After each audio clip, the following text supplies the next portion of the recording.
Bismillahirrohmanirrohim.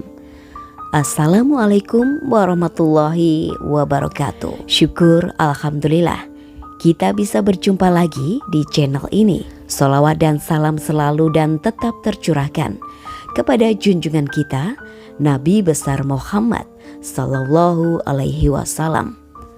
Allahumma sholli ala sayyidina Muhammad wa ala ali sayyidina Muhammad. Harapan dan doa saya, semoga saudaraku semuanya selalu diberikan kesehatan, dilapangkan rezekinya, diampuni dosa-dosanya, dan dipanjangkan umurnya. Amin ya robbal alamin.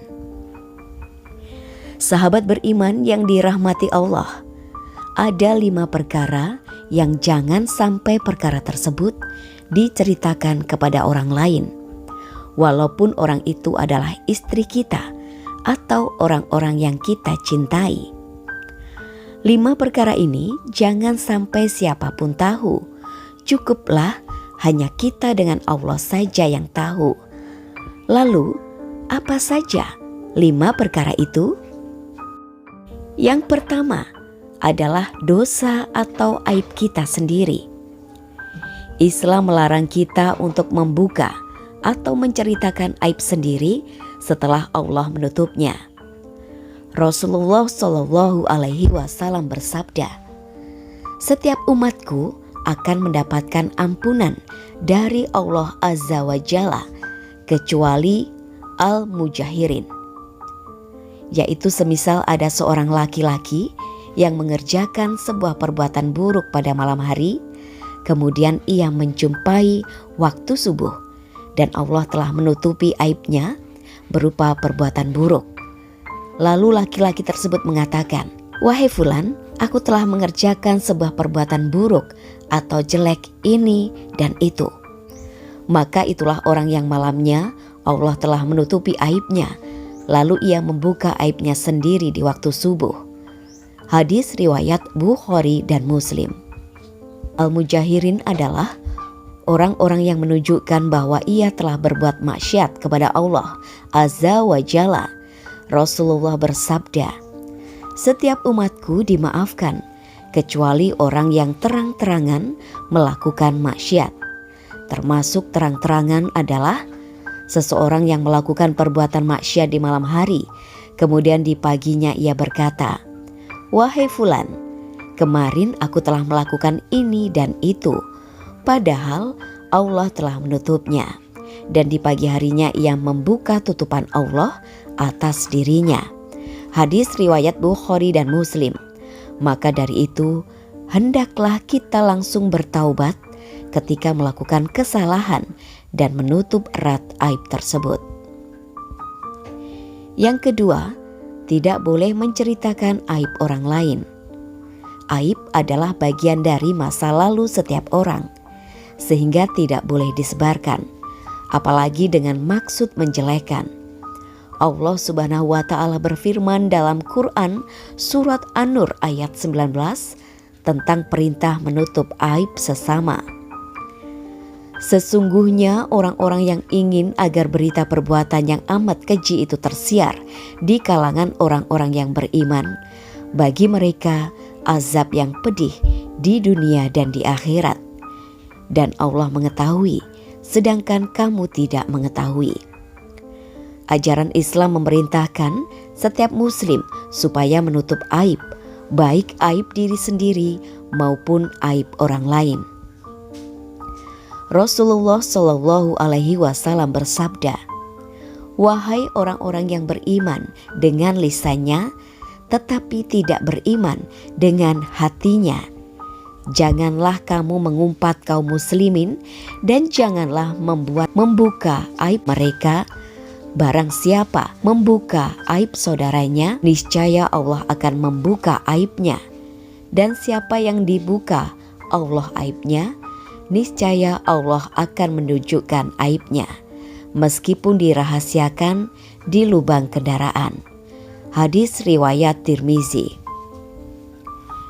Dalam riwayat lain, Rasulullah Shallallahu Alaihi Wasallam juga bersabda, Setiap umatku dimaafkan kecuali orang yang terang-terangan melakukan maksiat. Yang ketiga, urusan ranjang suami istri. Ada beberapa umat muslim yang terkadang terlalu frontal atau mereka yang baru menikah menceritakan hubungan intim dengan pasangan, baik suami maupun istri, kepada teman terdekat mereka hanya untuk mencairkan suasana atau bercanda saja. Padahal dalam ajaran agama Islam, hubungan intim antara suami dan istri tidak boleh diumbar ke siapapun.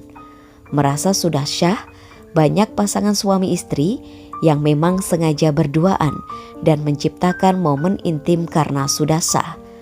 Maka tidak jarang mereka mengumbar urusan ranjang kepada orang lain. Padahal menceritakan urusan ranjang kepada orang lain adalah sesuatu hal yang sangat dilarang. Sebagai pasangan suami istri, jangan sampai dibicarakan atau bahkan diumbar kepada orang lain. Hal ini menjadi perhatian Rasulullah bahwa perilaku itu terlarang.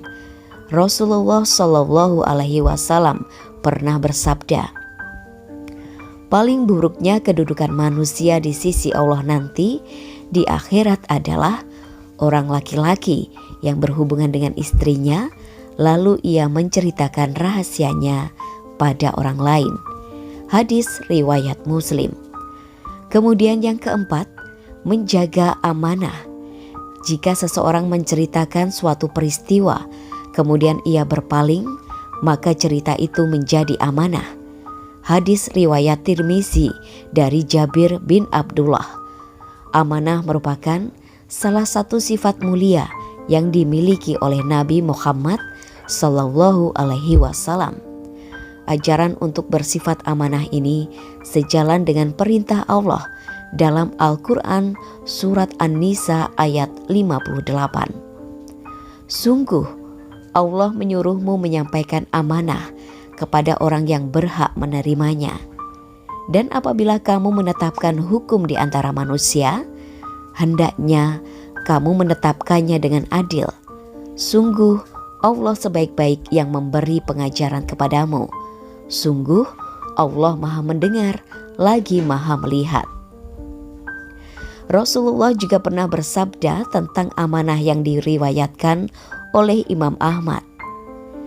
Tidak ada iman yang sempurna bagi orang yang tidak memiliki sifat amanah.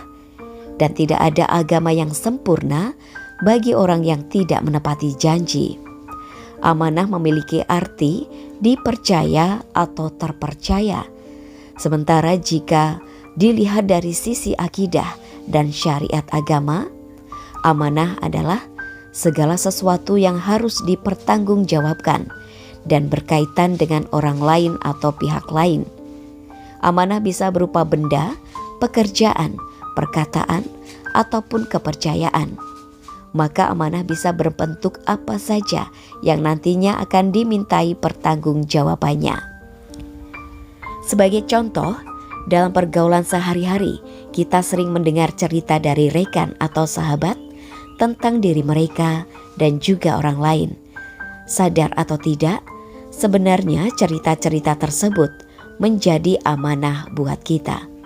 Karena dipandang sebagai amanah, itu menjadi rahasia yang harus dijaga. Setiap cerita yang sampai kepada kita, pada dasarnya semua adalah amanah. Apakah itu benar atau salah? Keduanya harus dirahasiakan, dalam arti tidak memberitahukan kepada orang yang tidak berhak untuk mengetahuinya.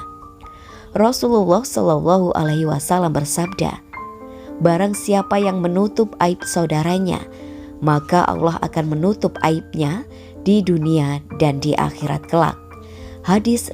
Kemudian yang kelima, orang yang dipercaya memandikan jenazah. Dari Abu Rafi radhiyallahu anhu secara marfu, siapa yang memandikan mayat lalu ia menyembunyikan aibnya, maka Allah akan mengampuninya sebanyak 40 kali. Hadis sahih yang diriwayatkan oleh Imam Baihaqi.